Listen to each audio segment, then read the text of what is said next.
আজ আমি রাজুর আর বান্টির জন্য কিছু ফল নিতে এসেছি। অনেক সুন্দর সুন্দর এক ঝুড়ি ভরে ফল নিয়ে এসেছি। আরে মা, তুমি আমাদের জন্য এত সুন্দর ফল নিয়ে এসেছো? হ্যাঁ, তোদের জন্য এত সুন্দর ফল নিয়ে এসেছি। আয় আয় সবাই আয়, তোদেরকে আমি এখন ফল ছিলে ছিলে খাওয়াবো।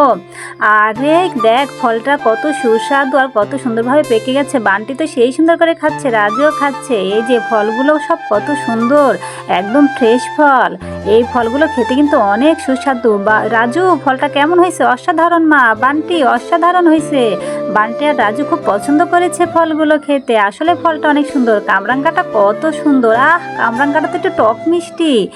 বান্টিও কামরাঙ্গাটা আমার খাওয়া দেখে মুখে দিল। ফলগুলো এখন ছিলে নিব। এই ফলগুলো ছিলে নিয়ে বান্টির আর রাজুর জন্য আমি জুস বানাবো। ফল নিয়ে বাড়িতে চলে এসেছি, সব ছিলে নিয়েছি, সব পিস পিস করে নিয়েছি। এগুলো এখন ব্লেন্ডারে ফলের সাথে চিনি দিব, দুধ দিব, দিয়ে একটু ব্লেন্ডার করে নিব। এই তো সুন্দরভাবে একটা জুস হয়ে গেল। বান্টি খেয়ে নিল।